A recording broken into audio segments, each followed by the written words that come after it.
Hello everyone. ये हमारा vector का सेकंड डिस्कशन रहेगा। पहले डिस्कशन में हम अच्छे से डिस्कस कर चुके हैं वेक्टर का एडिशन, वेक्टर का सब्ट्रैक्शन। ठीक है, तो वेक्टर एडिशन का जो फॉर्मूला हमारे पास आया था parallelogram law of vector addition से, जो रिजल्टेंट होता है उसके मैग्नीट्यूड का फॉर्मूला आता है हमारे पास A square plus B square plus 2ab cos of angle between them पूरे का अंडर रूट। ठीक है, अगर मान लो मेरे पास दो वेक्टर हैं, एक वेक्टर ए है एक वेक्टर बी है, तो पैरेलल इनके बीच में एंगल थीटा है। तो parallelogram law of vector addition में आपको बता चुका हूँ, और ये एंगल मेरा अल्फा होता है, स्लोप एंगल। तो ये तो होता है आर का magnitude. The magnitude of R is simply written as magnitude of A square plus magnitude of B square plus 2ab cos of angle between the vector whole under root. अगर मुझे इसकी direction निकालनी पड़ जाए तो tan alpha equal to आता है b sine theta a plus B cos theta. ये मेरी वैल्यू आती है। ये तो था मेरा एडिशन को लेके। किसको लेके दोस्तों? ये तो मैं एडिशन की बात कर रहा हूँ। अगर सब्ट्रैक्शन की बात करूँ मैं आपसे, तो सब्ट्रैक्शन में क्या होता है? सब्ट्रैक्शन में मुझे क्या करना पड़ेगा? इधर देखो, ये जो वेक्टर है ना मेरा बी वेक्टर, सब्ट्रैक्शन होता है R equal to A minus B. और इस ए माइनस बी को मैं क्या लिख सकता हूँ? ए प्लस ऑफ माइनस बी लिख सकता हूँ। तो अब देखो, ए तो ऐसे कैसा है, माइनस बी का मतलब मुझे बी को क्या करना पड़ेगा? मुझे बी को एक्स्ट्रापोलेट करना पड़ेगा नेगेटिव में। ये मेरा माइनस बी आ जाएगा। अगर ये एंगल मेरा थीटा था तो ये कितना आ जाएगा दोस्तों? ये आ जाएगा 180 माइनस थीटा। तो अब इसको लेके मैंने क्या बताया था आपको? Again parallelogram law of vector addition, इसको लेके। तो जो मेरा आर का मैग्नीट्यूड आया, अब एक बात बताओ, इसमें एंगल कितना है? थीटा। तो इसमें कितना हो जाएगा? 180 माइनस थीटा। तो इस वाले फार्मूला में जहाँ पे थीटा आया है ना, उसको रिप्लेस कर दूंगा मैं 180 माइनस थीटा से। And finally after conclusion we will get A magnitude square B magnitude square minus 2ab cos theta आ जाएगा, और पूरे का अंडर रूट आ जाएगा। और डायरेक्शन की अगर बात करते हैं तो अब डायरेक्शन का एंगल ये बन जाएगा मेरा। तो tan अल्फ़ा अगर मैं बताऊं तो ये बनेगा b sine theta a minus B cos theta. ये दोस्तों मैं बता चुका हूं आपको, ये हम बहुत अच्छे तरीके से डिस्कस कर चुके हैं। अब एक मैं एग्जांपल लेके आता हूं, फिर हम आगे बढ़ेंगे। ओके, मान लो हमारे पास दो वेक्टर हैं, एक का मैग्नीट्यूड है 10 यूनिट, यहाँ लिख लेता हूँ। एक का है 10 यूनिट मैग्नीट्यूड, जिसको मैंने एज ए हॉरिजॉन्टल ले लिया, और एक का है मैग्नीट्यूड 5 यूनिट, ये मैंने ऐसे ले लिया। और इनके बीच में एंगल गिवन है 120 डिग्री। ठीक है, तो मुझे निकालना है जो भी मेरा रिजल्टेंट आएगा उसका कितना मैग्नीट्यूड होगा और क्या डायरेक्शन होगी उसकी। तो मैं क्या करूँगा? Parallelogram law of vector addition से इसके पैरेलल ऐसे वेक्टर ले लूँगा, 5 वाले के पैरेलल, और फिर ये इसके पैरेलल वेक्टर आ जाएगा ऐसे 10 वाले के पैरेलल। ये मेरा बन जाएगा रिजल्टेंट आर। इधर लिख लेता हूँ, ये मेरा बन गया रिजल्टेंट आर, और इसने एंगल बना दिया अल्फ़ा। ठीक है दोस्तों, तो बताओ भाई, तो क्या होता है फॉर्मूला मैग्नीट्यूड का? जल्दी बताओ मेरे को। आर इक्वल टू बनेगा, बताओ, मैंने फॉर्मूला बताया था आपको अच्छे तरीके से। ए स्क्वायर यानी कि 10 square plus 5 square plus 2 into 10 into 5 कोस 120। बोलो दोस्तों, कोस 120 क्या लिखूं? कोस 120। कोस 120 किसके इक्वल होता है? माइनस हाफ के इक्वल होता है। किसके इक्वल होता है कोस 120? -1/2 से। 2 से ये 2 यहाँ पे कट जाएगा, ये बच जाएगा 100 प्लस 25 और ये आ जाएगा दोस्तों -50 और पूरे का अंडर रूट। तो ये बन जाएगा यहाँ पे √75 और √75 को मैं लिख सकता हूँ 5√3। तो ये तो आ गया मेरा मैग्नीट्यूड, रिजल्टेंट का मैग्नीट्यूड आ गया दोस्तों। ठीक बात है। अगर मैं निकालूँ इसकी डायरेक्शन स्लोप, तो स्लोप का फॉर्मूला क्या होता है मेरे पास, tan अल्फ़ा इक्वल टू क्या लिखूँ, बी साइन थीटा होता है। बी ये है क्योंकि इसने खुद बोला हुआ है कि जो रिजल्टेंट है ना, वो जो स्लोप का एंगल बना रहा है अल्फ़ा एंगल, उसने इस वाले हॉरिजॉन्टल वेक्टर के साथ बनाया है। तो tan अल्फ़ा किसके इक्वल लिखूँ, 5 sin 120 डिवाइड बाई 10 + 5 cos 120। तो जब इसको सोल्व करोगे ना आप, 5 × √3/2 डिवाइड बाई ये कितना आ जाएगा, ये हो जाएगा -½ तो इसका मतलब 10 - के 5/2 यहाँ लिख रहा हूँ दोस्तों मैं। तो tan अल्फ़ा किसके इक्वल लिखूँ, ऊपर आ जाएगा 5√3/2 डिवाइड बाई 20 - 5/2। 2 से 2 कट जाएगा, ये बच जाएगा 15।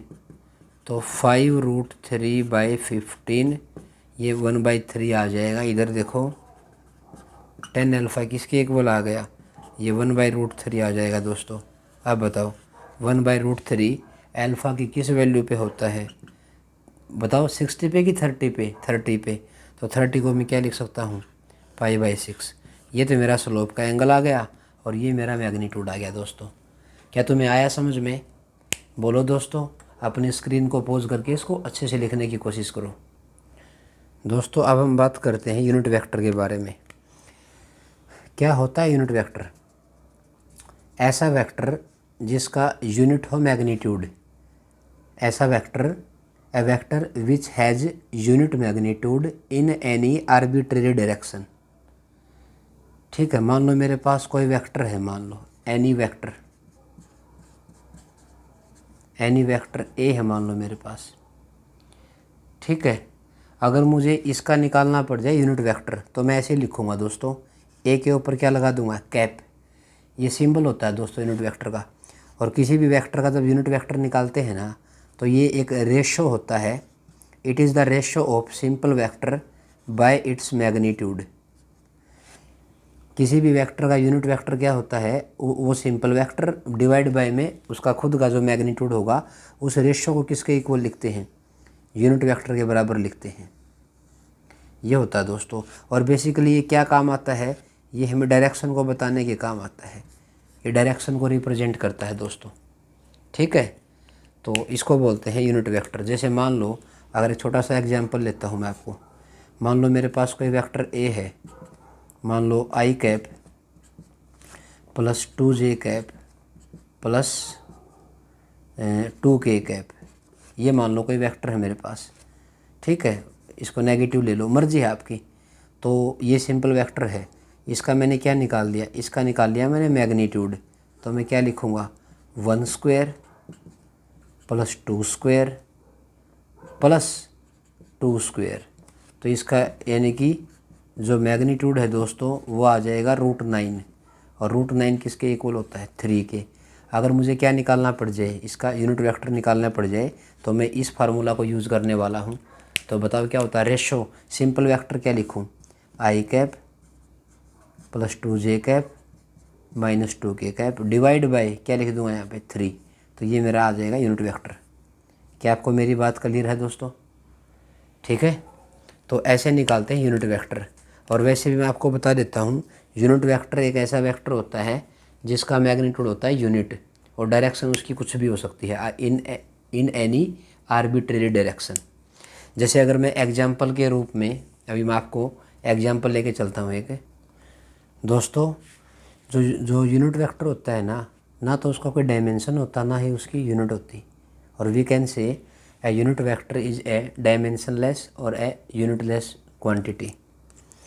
अब अगर मैं क्या करता हूँ, अब मेरे पास, अब मुझे यूनिट वेक्टर लिख के दिखाना है किस किस के अलोंग, मुझे कोऑर्डिनेट एक्सिस के अलोंग।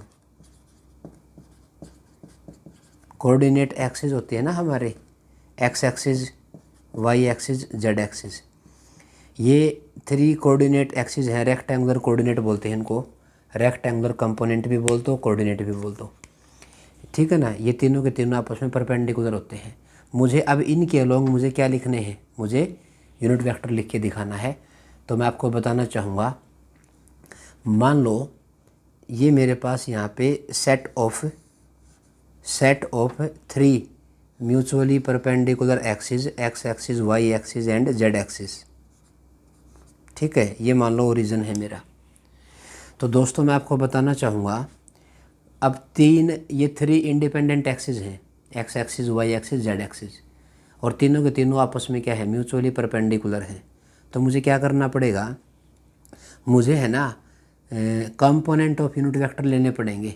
क्या लेने पड़ेंगे मुझे, कंपोनेंट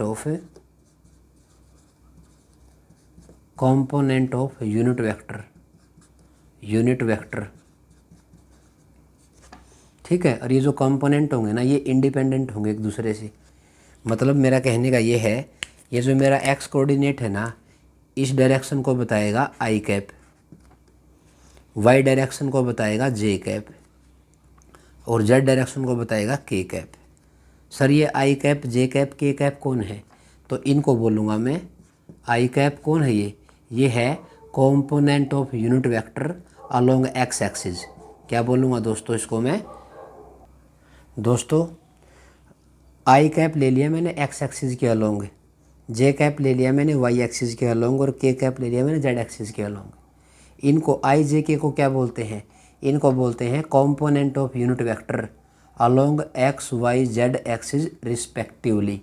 मतलब आई कैप है किसके अलोंग है, एक्स एक्सिस के अलोंग, जे कैप वाई के अलोंग, के कैप जेड के अलोंग, ठीक है। अब मैंने बोला इनको कि यूनिट वेक्टर के कंपोनेंट है, यानी कि यूनिट वेक्टर। अगर दोस्तों मैं इनका क्या ले लेता हूँ, अगर मैं इनका ले लेता हूँ मैग्नीट्यूड आई जे और के कैप वाले का, तो वो किसके इक्वल आएगा, वो 1 के इक्वल आएगा, ये आ जाएगा, ठीक है दोस्तों। और ये तीनों आपस में कैसे होते हैं, ये म्यूचुअली परपेंडिकुलर होते हैं, इसलिए इनको क्या बोलते हैं, इनको ऑर्थोगोनल भी बोलते हैं।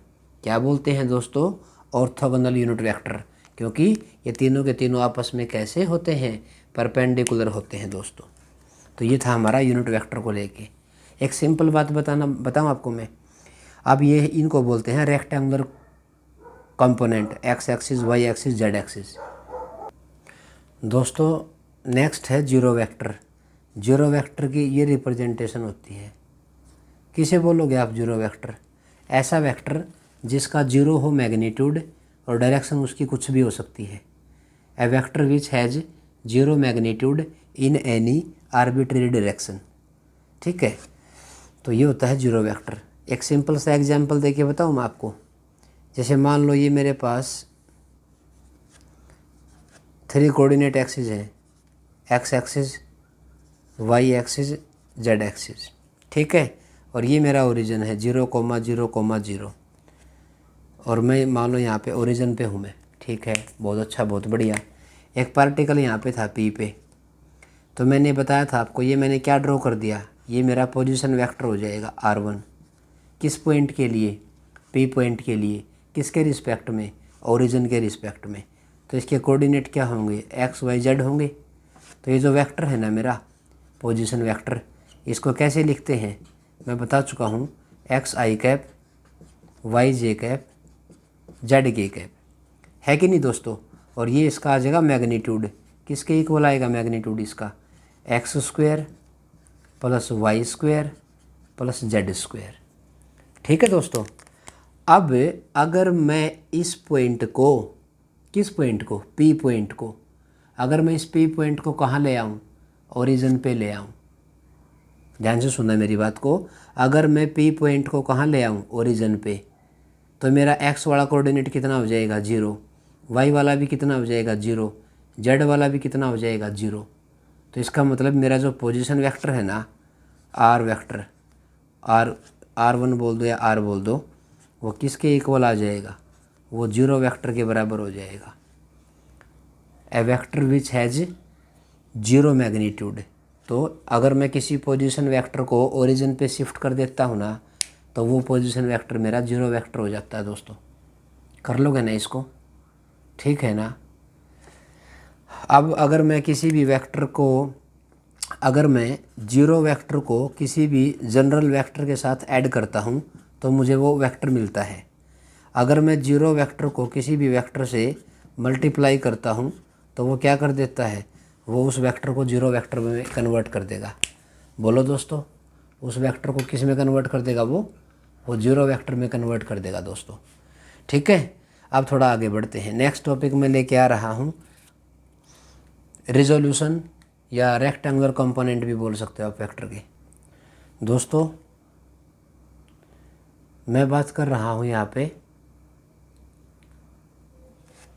रिजोल्यूशन ऑफ वेक्टर के बारे में।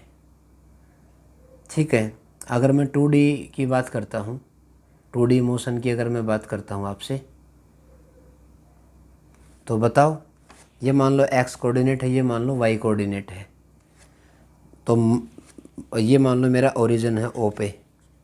अब हुआ क्या, एक वेक्टर ले लिया, मान लिया मैंने ऐसे, ये कोई वेक्टर दे रखा है मुझे A वेक्टर, और इस A वेक्टर ने थीटा एंगल बना दिया x एक्सिस के साथ। तो एक कॉमन सी बात मैं आपको बताना चाहता हूँ, इस A वेक्टर के है ना, अब A वेक्टर क्या है, एक्स वाई प्लेन में लाई करता है ना, तो इसका मतलब इस A वेक्टर का एक वैल्यू इधर होगी, इसमें होगी, और एक वैल्यू y में होगी। इस x वाली y को और इस y वाली वैल्यू को, x वाली वैल्यू को और y वाली वैल्यू को, x और y एक्सिस है, वेक्टर A है, थीटा एंगल बना रखा है, तो इस A के दो कंपोनेंट आ गए। मतलब इस वेक्टर का इधर भी कुछ होगा, इधर भी कुछ होगा, उन दोनों का अगर मैं सम करूँगा तो वो इस वेक्टर के ही बराबर आएगा। मेरा कहने का मतलब ये है, इस वेक्टर के दो कंपोनेंट आ जाएंगे। एक कंपोनेंट आएगा x एक्सिस के अलोंग, उसको मैंने नाम दे दिया ax, और इधर आ जाएगा ay। अब ax किसके अलोंग है, i कैप के अलोंग, क्योंकि x एक्सिस के अलोंग यूनिट वेक्टर का जो i कैप होता है वो डायरेक्शन बताता है, और y में कौन बताएगा, j कैप। तो मैं ये कहना चाहता हूँ, अगर मुझे i कैप निकालना पड़ जाए तो i कैप किसके इक्वल आएगा दोस्तों, बोलो। i कैप आएगा a1 वेक्टर डिवाइड बाई में ax। ठीक है ना, a1 वेक्टर हो गया, और a1 वेक्टर का कितना मैग्नीट्यूड है यहाँ से यहाँ तक का, ax।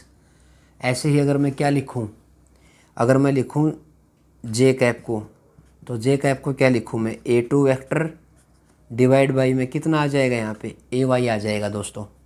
तो बताओ भाई, a1 और a2 को मैं क्या लिख सकता हूँ यहाँ पे, तो मैं लिखना चाहूँगा दोस्तों a vector equal to a1 की वैल्यू है ax i cap plus ay j cap, ये वैल्यू आ जाएगी दोस्तों। ठीक है ना। अब ax ay कौन आ गए, ax तो a का कॉम्पोनेंट आ गया जो x एक्सिस के अलोंग है, जिसकी डायरेक्शन i कैप बता रहा है, और ay आ गया a वेक्टर का y एक्सिस के अलोंग कॉम्पोनेंट, जिसकी डायरेक्शन j कैप बता रहा है। अगर मुझे लेना पड़ जाए इसका मैग्नीट्यूड, तो वो किसके इक्वल आएगा दोस्तों, वो आएगा ax square plus ay square आएगा। अगर मुझे इसकी स्लोप निकालनी पड़ जाए, अगर मुझे इसकी स्लोप निकालनी पड़ जाए, slope is basically given by tan theta. Slope हमेशा कौन बताएगा, टेन थीटा, और वो किसके इक्वल होता है, परपेंडिकुलर बाई बेस। तो परपेंडिकुलर में कौन है, ay, बेस में कौन है, ax, तो थीटा किसके इक्वल आ जाएगा दोस्तों, ay बाई ax, ये आ जाएगा दोस्तों। और आपको सही मायने में एक बात बताऊं मैं, अगर आपको सही मायने में आप मेरी एक बात सुनना चाहते हो, तो एक बात मैं आपको यहाँ पे बताना चाहता हूँ दोस्तों। मैं एक बार इसको डायग्राम को चलो इधर ही बता देता हूँ मैं। ये जो a वेक्टर है ना, a वेक्टर ने थीटा किसके साथ बना रखा है, x एक्सिस के साथ। तो a वेक्टर का जिसके साथ एंगल बना हुआ है ना, उसके अलोंग हमेशा कौन सा कंपोनेंट आएगा, बोलो कौन सा कंपोनेंट आता है, हमेशा कोस वाला कंपोनेंट आता है दोस्तों। जिसके साथ एंगल बनता है ना, उसके अलोंग हमेशा कौन सा कंपोनेंट आएगा। अगर मैं थोड़ा और आपको बताना चाहूँगा ना, ध्यान से मेरी बात को समझने की कोशिश करना आप। मैं ये कह रहा हूँ आपको, जैसे मान लो ये एक्स एक्सिस थी, ये एक्स एक्सिस है, और ये अगर मान लो वाई एक्सिस है, और ये वेक्टर ऐसे था, मान लो ए वेक्टर। इसने कितना एंगल बना रखा है, थीटा, किसके साथ, एक्स एक्सिस के साथ। तो इसके दो कंपोनेंट आ जाएंगे। इधर कौन सा कंपोनेंट आया था, ए एक्स। अब बताओ ए का इधर कौन सा कंपोनेंट होगा, जिसके साथ एंगल बनता है ना, उसके अलोंग हमेशा कोस कंपोनेंट आता है। तो ए एक्स को मैं लिखूँगा ए कोस थीटा, और ए वाई को क्या लिखूँ दोस्तों, ए वाई को मैं लिखूँगा ए साइन थीटा। ए वाई को लिखूँगा मैं ए साइन थीटा। अब इन दोनों को जब मैं ऐड करूँगा ना दोस्तों, ए वेक्टर किसके इक्वल होता है, ए एक्स क्या था मेरा, ए एक्स आई कैप था, ए वाई जे कैप था। अब इनकी वैल्यूज़ को पुट कर रहा हूँ जस्ट में, तो ए वेक्टर किसके इक्वल आ गया, ए कोस थीटा आई कैप प्लस ए साइन थीटा जे कैप। तो अब अगर मैं इसका क्या निकाल दूंगा, मैग्नीट्यूड, तो इसका स्क्वायर यानी कि A square cos square theta plus A square sine square theta पूरे का अंडर रूट। तो अगर इसमें से जब हम ए स्क्वायर को कॉमन निकालेंगे, रूट से तो बाहर ए आएगा ना, तो ए इक्वल टू ए हो जाएगा, इंटू 1 हो जाएगा। तो देखो जो भी मैंने कंपोनेंट लिए उनका रिजल्टेंट भी तो ए के ही बराबर आ गया ना। तो इसका मतलब इस वेक्टर के जो ये दो कंपोनेंट होंगे ना, इनका जो रिजल्टेंट होगा वो ए के ही बराबर आएगा। क्या तुम्हें मेरी बात क्लियर है दोस्तों। थोड़ा आगे बढ़ते हैं। देखो इसको दोस्तों, ये कोई इंक्लाइंड प्लेन है, और इसका जो वेट है ना, हमेशा पता है बॉडी का वेट हमेशा वर्टिकली डाउनवर्ड एक्ट करता है दोस्तों। तो ये दे रखा है 10 न्यूटन। तो बताओ इसके कंपोनेंट बताओ, ठीक है, पैरेलल कितना होगा और परपेंडिकुलर वाला कितना होगा।